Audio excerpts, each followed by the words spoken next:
ಕುರಿತಾದ ಭಾಗ್ಯವಿಧಾತ ಪುಸ್ತಕ ಲೋಕಾರ್ಪಣೆ ಕಾರ್ಯಕ್ರಮಕ್ಕೆ ನಾವೆಲ್ಲ ಇವತ್ತು ಸಾಕ್ಷಿಯಾಗಿದ್ದೇವೆ. ಈ ಲೋಕಾರ್ಪಣೆ ಕಾರ್ಯಕ್ರಮದ ಸ್ವಾಗತ ಭಾಷಣವನ್ನು ಮೈಸೂರು ಜಿಲ್ಲಾ ಕಾಂಗ್ರೆಸ್ ಸಮಿತಿಯ ಪ್ರಧಾನ ಕಾರ್ಯದರ್ಶಿಗಳು ಮತ್ತು ಹಿರಿಯ ವಕೀಲರು ಸಹೋದರರಾದ ಶಿವಪ್ರಸಾದ್ ಅವರು ನಡೆಸ್ಕೊಡ್ಬೇಕು ಅಂತೇಳಿ ಕೇಳ್ಕೊಳ್ತಾ ಇದ್ದೇನೆ. ಗೌರವದ ನಮಸ್ಕಾರಗಳು ಹೇಳ್ತಾ, ಮೈಸೂರು ಜಿಲ್ಲಾ ಪತ್ರಕರ್ತರ ಸಂಘ ಹಾಗೂ ಹಿರಿಯ ವಿದ್ಯಾರ್ಥಿಗಳ ಒಕ್ಕೂಟದ ಸಂಯುಕ್ತ ಆಶ್ರಯದಲ್ಲಿ ಯುವ ಪತ್ರಕರ್ತ ಭವಿಷ್ಯದ ಆಶಾಕಿರಣ ಗೌರವಾನ್ವಿತ ಪತ್ರಕರ್ತರ ಮನವಿಗೆ ಹೋಗೊಟ್ಟು ಈ ಸಭೆಗೆ ಆಗಮಿಸಿರತಕ್ಕಂಥ ಎಲ್ಲ ರಾಜಕೀಯ ಜೀವನದ ಸಾಧನೆ ಕುರಿತ ಭಾಗ್ಯವಿಧಾತ ಎಂಬಂತಹ ಕೃತಿಯನ್ನು ಇಂದು ಲೋಕಾರ್ಪಣೆ ಮಾಡಲಾಗ್ತಿದೆ. ಈ ಒಂದು ಕಾರ್ಯಕ್ರಮಕ್ಕೆ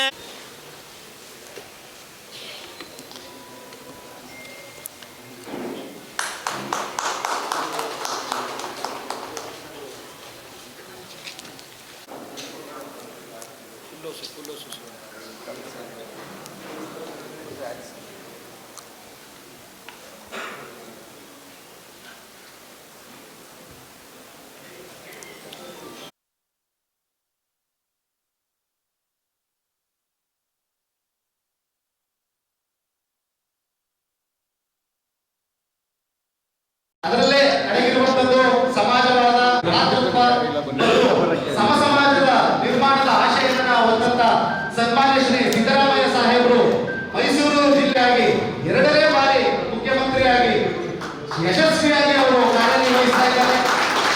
ಮತ್ತು ಪ್ರಧಾನ ಕಾರ್ಯದರ್ಶಿಗಳು ಜಿಲ್ಲಾ ಕಾಂಗ್ರೆಸ್ ಸಮಿತಿ ಎಂ ಶಿವಪ್ರಸಾದ್ ಅವರು ಹಾಗೂ ಲೇಖಕರಾದ ಸಿಂಧೂರಿ ಅವರು, ಜಿಲ್ಲಾ ಪತ್ರಕರ್ತರ ಸಂಘದ ಅಧ್ಯಕ್ಷರಾದ ಕೆ ದೀಪಕ್ ಅವರು ಮತ್ತು ಜಿಲ್ಲಾ ಸನ್ಮಾನ್ಯ ಸಭಾಧ್ಯಕ್ಷರಾದ ಯುಟಿ ಸಾಹೇಬರು, ಜಿಲ್ಲಾ